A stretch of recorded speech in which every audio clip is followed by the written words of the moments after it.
Thank you very, very much. So when I was young, and maybe today also, I could not stand having to go and try on clothing in a store. Put it on, come out for my mom to see if it fits, take it off, try another one. I can still hear my mom saying, "Honey, I found just one more for you to try." Ugh. Just give me my comfy jeans, my flannel shirt, and I will be happy. Who needs new clothes anyway? The truth of the matter is that clothing and how we present ourselves to the world is actually pretty complicated. On the one hand, we're taught things like, don't judge a book by its cover, or looks can be deceiving. That's only one side of the coin. On the other hand, we've heard pieces such as, you really have to dress the part if you want people to respect you, or you only have one chance to make a first impression, and of course, you always need to dress to impress. Which is a message, of course, that the Hollywood set got loud and clear, where the average expenditure on an outfit for just the average person attending, we're not talking nominees for awards, but the average expenditure for an outfit for the Oscars, guesses, unless you read it in my email, guesses? $1.5 million. She must have read it in the email. $1.5 million is dead on, with A-level stars spending as much as $10 million on their total outfit.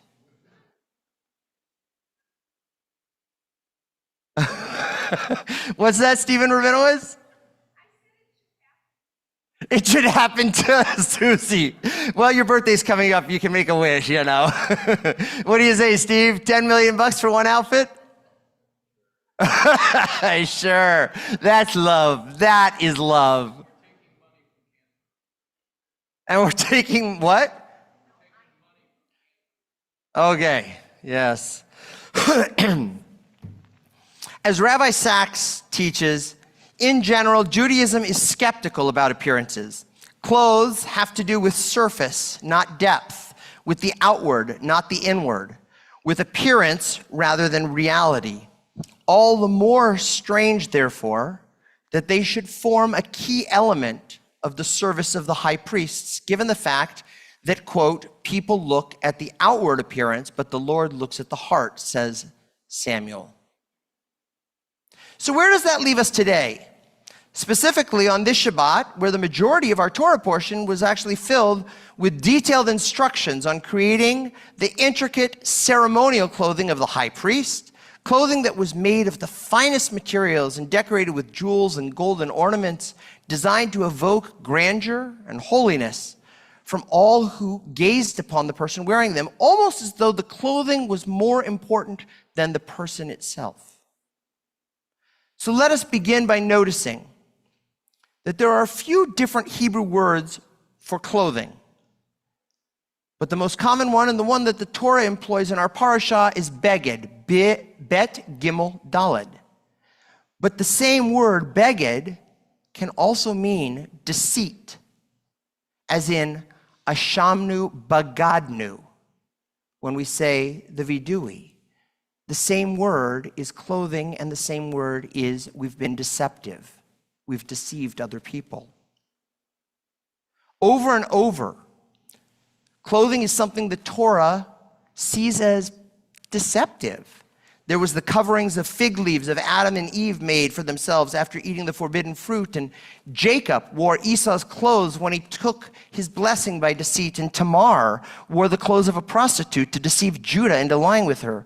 The brothers used Joseph's blood-stained cloak to deceive their father into thinking he'd been killed by a wild animal. Potiphar's wife used the cloak that Joseph had left behind as evidence for her false claim that he tried to rape her. Joseph himself took advantage of his viceroy's clothing to conceal his identity from his brothers when they came to Egypt seeking food. So it's exceptionally unusual that the Torah should now concern itself in a positive way with clothing, garments, and vestments. Why then did God command that the Kohanim were to wear distinctive, beautiful, intricate garments as part of their service in the tabernacle? The scholar Aviva Gottlieb Zornberg notices this conflict and says, clothing is indispensable, physically, culturally, in terms of the soul's needs. But clothing obscures the honest, flinching truth of the thing itself, and thus the priestly vestments engender an ambivalent awareness of both the majesty and the transformative power of clothing and its very real possibility for insincerity.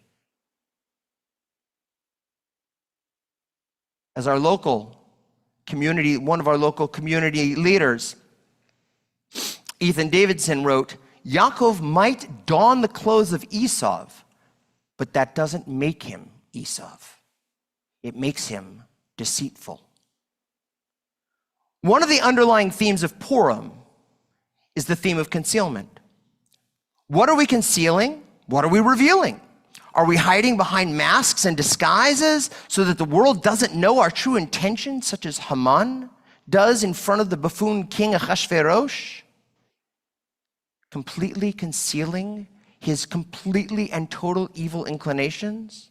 Or perhaps we're concealing our true identity as Esther does until the right moment to step out from the shadows and stand up publicly and declare that we will no longer stand for the spreading of evil in our midst. The danger of such a situation comes when we convince ourselves that it's easier and safer for us to remain hidden in the shadows behind our disguises forever rather than removing the mask and taking a stand. At what point do we come to believe that the mask that we're wearing is actually who we are? At what point do we become one with the mask, allowing the mask to dictate who we are in the world instead of using it to hide behind at certain times?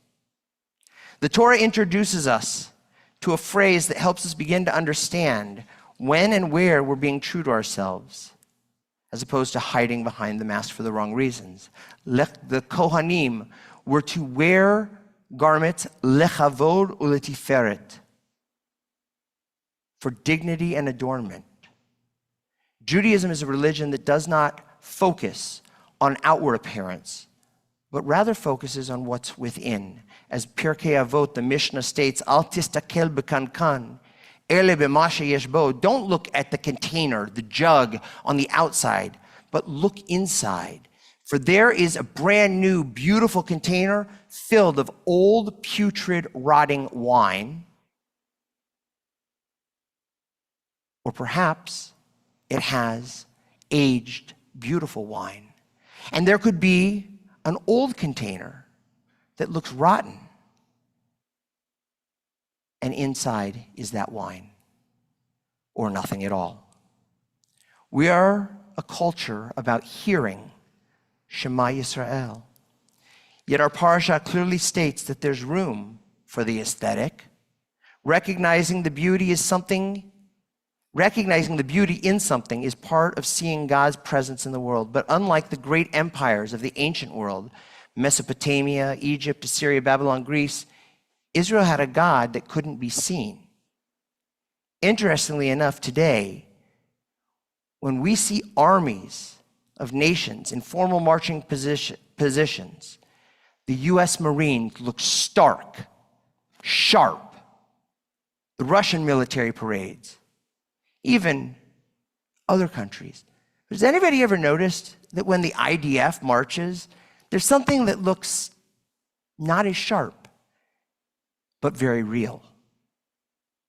Has anybody ever noticed that besides me? You ever seen the IDF marching? They aren't stark. There's something real about them, though, because it's not what we see, it's what's inside. Our Torah portion tells us that, in fact, there is a place for the visually aesthetic where it can inspire, but we must focus on what's inside. While clothing does not make the person, when used to inspire, it can be a magnificent thing. When we're able to allow our mask to both reflect who we are and at the same time remind us of who we're supposed to be, perhaps then we've embraced the power of the aesthetic while not losing sight of what's inside. Shabbat Shalom.